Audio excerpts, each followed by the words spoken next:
Welcome aboard, canal 40 anos, professor João Granato. Hoje continuando com a parte 3 da importação das 500 máquinas usadas.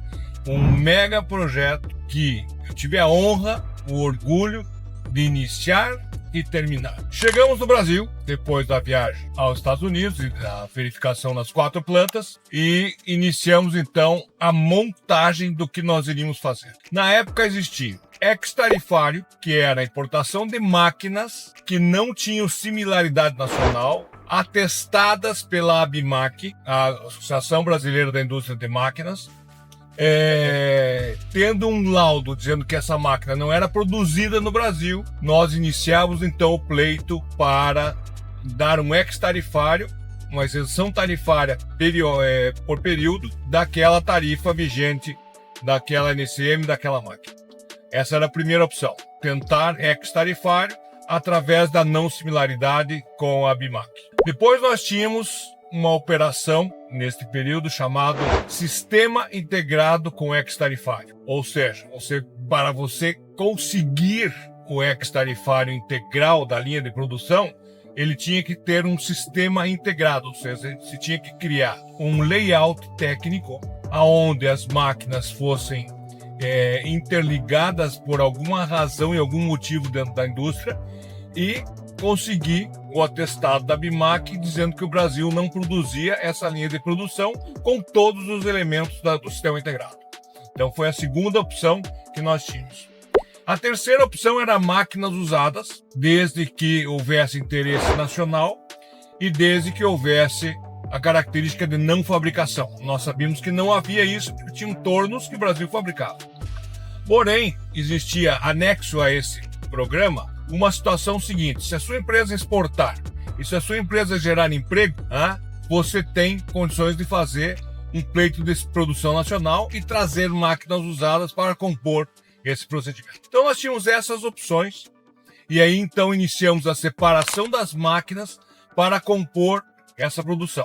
Nós tínhamos a fábrica de motores, tínhamos uma fábrica de transmissão e tínhamos uma fábrica de acessórios de motores e transmissão. Então, na realidade, nós tínhamos que distribuir as máquinas nesta condição para poder ter uma utilidade. E aí, dessas 500 máquinas, depois de um longo trabalho de verificação, de procedimentos, etc. e tal, começamos, então, a montar o pleito. Para ficar mais fácil, nós iniciamos pelo sistema integrado. Então, nós conseguimos criar 21 sistemas integrados. Ou seja, eram 21 linhas de fabricação que nós tínhamos desmontado, principalmente da planta 2, da 3 e da 4. Então, esses sistemas integrados nos davam um início, um meio e um fim. Algumas máquinas que estavam na planta número 1, que era aquela fábrica feia que eu comentei, que eram um torno CNC, eram máquinas eletrônicas, etc. e tal, não havia fabricação nacional no momento. Então, a gente poderia pleitear ex-tarifário. Então nós tínhamos lá tornos e prensas, nós trouxemos tudo através de ex-tarifário. Eram 8 prensas gigantescas que não tinha fabricação nacional, todas elas pleiteadas por ex-tarifário, e mais os tornos também, todos eles pleiteados por ex-tarifário. Então totalizou mais ou menos 35 ex-tarifários. E aí sobrou uma quantidade aí, não me recordo exatamente o número, mas perto de 100 máquinas, que eram as máquinas vencidas, 1950, 1960, 1970, todas da primeira fábrica. Vocês estão vendo aí fotos passando o tempo todo aí no vídeo. E essas máquinas, então, nós jogamos para a produção nacional, na geração de emprego e na geração de exportação. Como era uma empresa nova que estava iniciando, então tudo era positivo. Porque se você gerasse 100 funcionários, era um ganho altíssimo. Se você gerasse $1.000 de exportação, era um ganho altíssimo, percentualmente falando. Então, na realidade, nós partiríamos numa base zero e só subiríamos. Então, sempre existiria crescimento, tanto na contratação de pessoas, como na geração de exportação. Então, não ficou tão difícil, depois de mapeado, fazer esse processo. Levamos o primeiro projeto para o vice-presidente fazer uma análise. Ele pediu uma reunião junto com os engenheiros. A gente mostrou o que nós tínhamos de ideia dentro desse escopo da importação, não iniciamos nada, detalhamos o procedimento aos engenheiros e o vice-presidente, o advogado estava junto nas reuniões, e aí todos entenderam, algumas críticas construtivas, algumas adaptações, algumas modificações. Aí nos reunimos novamente, eu e o Heitor, começamos o trabalho de novo, reorganizamos o que tinha sido criticado, o que tinha sido ajustado, e aí estávamos prontos. Segunda reunião, demonstramos, aprovado, iniciamos então o pleito, com mais de 35 ex-tarifários, mais de 21 sistemas integrados, mais de 100 máquinas sendo colocadas em produção nacional, em máquinas usadas, etc. Então era papel que vocês não têm ideia. Né? Tinha que ter um controle super organizado e planejado para que não tivesse nenhum tipo de contabilização duplicada das informações. Né? Então você tinha que cuidar de tudo isso aí. Então primeiro a gente fez os croquis de todos os 21 sistemas integrados. A gente trabalhou no descritivo dessas máquinas, trabalhou na classificação aduaneira, trabalhou na explicação do procedimento. Aí pedimos um laudo para os engenheiros que não eram da empresa, engenheiros nomeados pela Receita Federal, para que pudessem verificar antes de ser importado se a lógica do sistema industrial estava ok. Então foi feito isso. Aí nós mandamos em apreciação esse pleito para a BIMAC, explicando todas as etapas para conseguir o atestado de não similaridade. No sistema integrado não precisavam ser todas as máquinas não similares, mas pelo menos uma ou duas tinham que ser não similares para poder compor a isenção tarifária. Então, imagine esse procedimento: você montar o pleito, você processar croquis, você processar as plantas, definir os itens, descritivo, etc e tal, a engenheiro, terceiro, a BIMAC e tal. Isso já demorou praticamente 30, 40 dias. Então já estava todo mundo, e cadê as máquinas? Cadê as máquinas? No paralelo, a gente estava trabalhando os ex-tarifários, que também era a mesma situação, ou seja, preparávamos o descritivo, preparávamos a classificação, compunha isso tudo num dossiê, pedia um engenheiro para vir fazer um laudo prévio da máquina, para contextuar que aquela máquina era aquela máquina, e encaminhava para a BIMAC. Então, encaminhamos ex-tarifários e encaminhamos sistema integrado. O projeto de produção nacional também era para a BIMAC no primeiro momento, porque ela era a associação que cuidava da indústria de máquinas. Então, ela tem que dizer se pode ou não importar, né? E se pode gerar emprego ou não. Muito bem.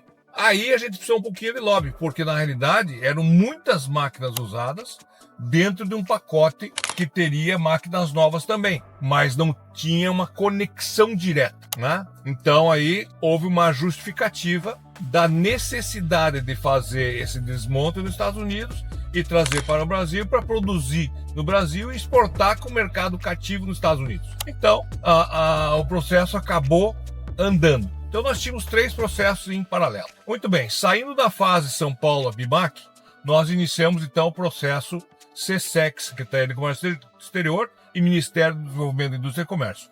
Rio de Janeiro e Brasília ao mesmo tempo. Né? Então era dando entrada em processo, fazendo protocolo, nós vimos pessoalmente, eu ou o Heitor, acompanhávamos a entrega, explicávamos o projeto verbalmente, aguardávamos a resposta ou solicitação de documentos extra, etc. E assim foi, caso a caso, protocolo a protocolo. Foi o ano que eu mais viajei dentro do Brasil na minha vida, foi esse ano. Praticamente todas as semanas estava na estrada. E aí começou a sair pedido de exigência, mude isso, mude aquilo, acrescente isso, preciso desse documento. Então, note um detalhe, nós estamos falando de 500 máquinas distribuídas em 35 ex-tarifários, 21 sistemas integrados e produção nacional. Então tinha muita máquina que nós tínhamos que ter controle de tudo isso para poder não ficar uma bagunça e não se perder. E na realidade nós pedimos no meu escritório uma sala independente somente para a gente trabalhar isso. Então nós tínhamos nas paredes determinado o processo, no quadro que estava na parede, cada pasta organizada. Pena que a gente não tinha o smartphone, que hoje se tira foto de qualquer coisa, né? Você tinha que carregar a máquina, carregar no computador, etc e tal. Então você não tirava foto porque não dava tempo, estava com preguiça, qualquer coisa assim. Mas foi uma verdadeira revolução dentro do escritório, porque nós tínhamos um canto específico para poder produzir essa documentação. E aí, passado praticamente 6 meses do que nós iniciamos a entrega dos documentos nos órgãos públicos, saiu o primeiro sistema integrado. Foi aquela comemoração e saiu também o pleito de produção nacional, então foi o momento que nós tínhamos parcialmente os itens para começar a trazer. E aí, iniciamos então o processo de logística, solicitamos aos engenheiros da empresa o desmonte definitivo das máquinas, né? E aí eram máquinas que viriam sem pallets, eram máquinas que viriam sem caixas, eram máquinas que viriam somente amarradas e todas elas passíveis de ter um laudo técnico na chegada, né? E isso era dinheiro, por quê? Porque os engenheiros cobram sempre por laudo que é realizado. Muito bem, então a estrutura de embarque, os packing lists tinham que ser bem definidos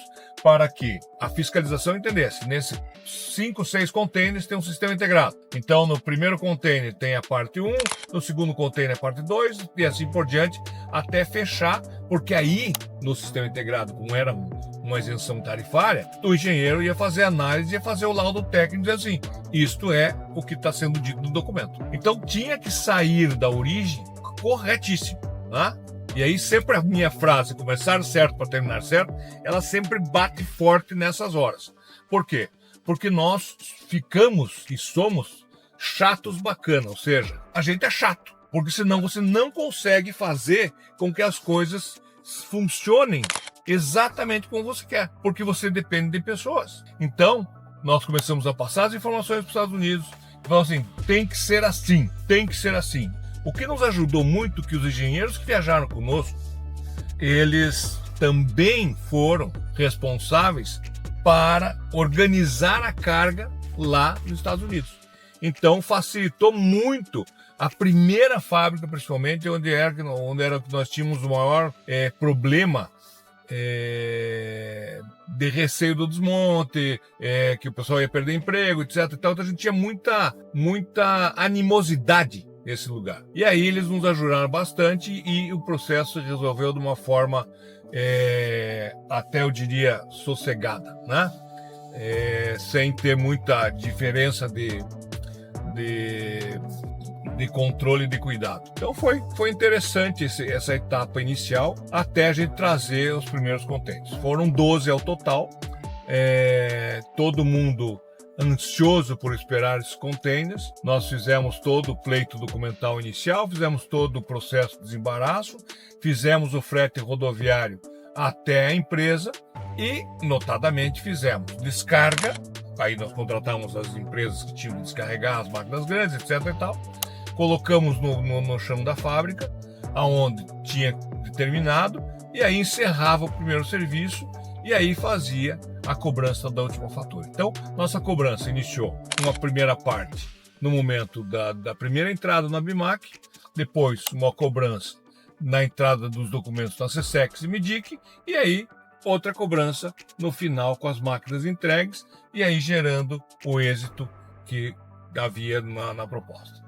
Então, aí, quando a gente teve a satisfação de entregar esse primeiro lote, esse primeiro sistema integrado, essas primeiras máquinas usadas, trazidas nessa condição, solidificou a ideia da possibilidade do grande projeto. E aí, nós já tínhamos um histórico real e verdadeiro para pôr isso para a BIMAC de novo, para pôr isso para a MIDIC e pôr isso para a Secretaria de Comércio Exterior, no sentido de agilizar os processos. E assim foi acontecendo. Um projeto atrás do outro, né? Um sistema integrado aprovado, o outro aprovado, um com exigência, um com necessidade de ajuste, outro com processamento de máquina, um ex-tarifário, libera a prensa. E aí foi uma sequência nos próximos 3, 4 meses, liberando tudo. Então aí era assobiar, chupar cana, cuidar do peixe, fritar a batata e assim vai. Então, na realidade, era uma loucura de manhã à noite, cuidando de processos.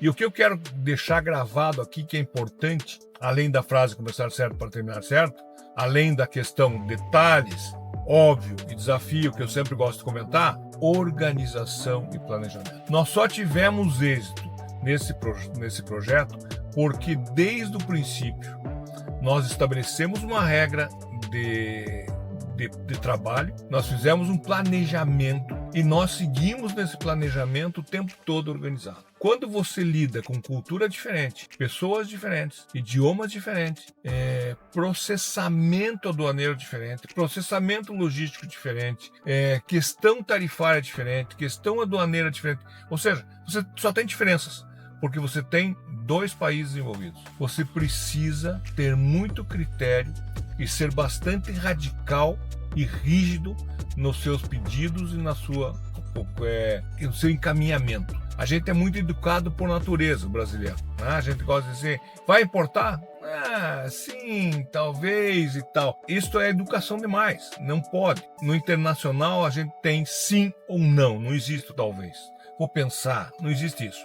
Então a gente tem que ter essa característica de dizer assim, tem que ser desta forma. E desde o princípio, tivemos a liberdade do vice-presidente em dizer isso, até pela condição inicial da proposta. Talvez se ele tivesse me atendido nos primeiros 15 minutos, nós não estaríamos aqui escutando e nem contando essa história. Então, tudo vem de uma construção, né? Você começa pequeno e vai escalando passo a passo até chegar no seu objetivo. O objetivo maior era trazer as 500 máquinas usadas, pôr para trabalhar para que pudesse fazer as exportações. E verdade, isto ocorreu.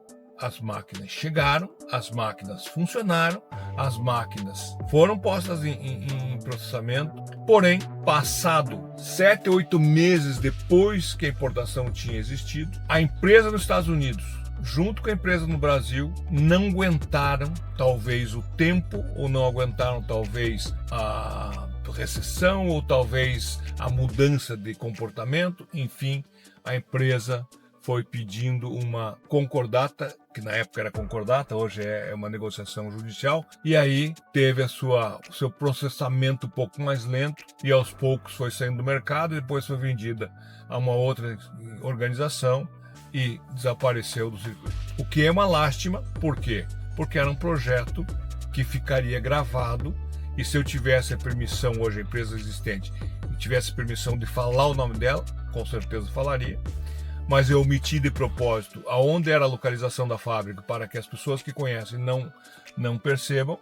Omiti o produto, mas não omiti e nem menti sobre a quantidade de máquinas, tá aí, nem sobre a forma que foi desenvolvido o projeto e nem do meu orgulho e da minha satisfação de ter participado ativamente de um projeto de 500 máquinas usadas. Isso é uma realidade de transformação entre Brasil e Estados Unidos. E agora, para finalizar, vivenciando o governo Trump, eu me preocupo muito com essa escalada tarifária desses últimos dias. Nós estamos aqui no mês de abril. Por quê? Porque o Brasil tinha um plano, né? Então, eu quero ver nos Estados Unidos o plano.